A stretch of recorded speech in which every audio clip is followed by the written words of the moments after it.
सध्या आपल्यासोबत आहेत मुंबईचे भाजप अध्यक्ष अमित साटम सर, खूप सारं स्वागत. तुमचं आधी सगळ्यात आधी खूप सारं अभिनंदन, कारण मोठा विजय मिळालेला आहे. कसं पाहताय विजयाकडे? आज उद्धव ठाकरे यांनी पत्रकार परिषद घेत काहीशी टीका केलेली आहे, नाराजी व्यक्त केलेली आहे निकालावरती. कसं पाहताय? टीका तर ते रोज करत असतात, टोमणेबाजी पण ते रोज करत असतात, नाराजी रोज व्यक्त करत असतात. यात काही नवीन आहे असं मला वाटत नाही.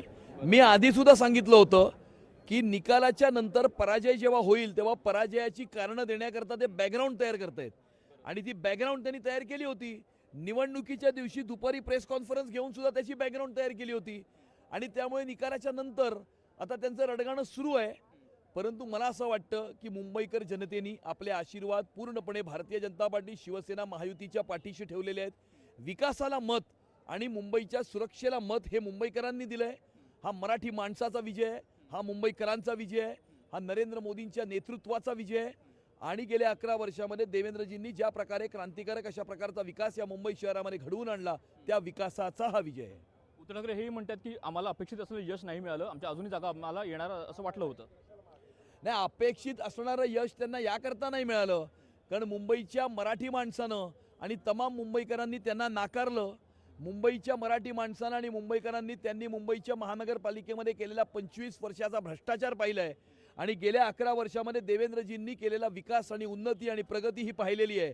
त्यामुळे एका बाजूला भ्रष्टाचार, फेक नरेटिव्ह आणि दुसऱ्या बाजूला विकास आणि सुरक्षा.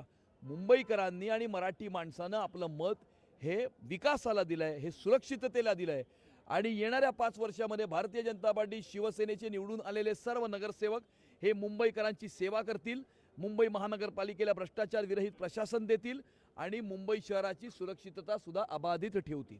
सत्ता, पैसा, साम दाम दंडभेद वापरून ही निवडणूक लढली आणि म्हणून हा असा निकाल लागला असं राज ठाकरे म्हणतात.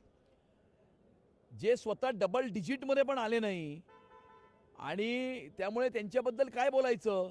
जे स्वतःच्या मुलाला जे राहतात त्याच मतदारसंघामध्ये निवडून आणू शकले नाहीत, तिकडच्या जनतेने त्यांना पसंती दिली नाही आणि त्यामुळे मला असं वाटतं की नैराश्याच्या भावनेतून ते अशा प्रकारचे विचार प्रकट करत असतील. अगदी शेवटचा प्रश्न, हर्षवर्धन सकपाळ यांनी पत्र लिहिलं आहे निवडणूक आयोगाला आणि या सध्याच्या निवडणूक होणार आहेत जिल्हा परिषदेच्या, त्या बॅलेट पेपर व्हावा अशी त्यांची मागणी आहे.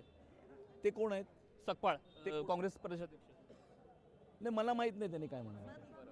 तर अशा प्रकारे हर्षवर्धन सकपाळ यांच्यावर बोलणं टाळत कुठेतरी अमित साटम यांनी आपलं उत्तर दिलेलं आहे. कॅमेरामॅन विनोदसह भूषण शिंदे, लोकशाही मराठी, मुंबई.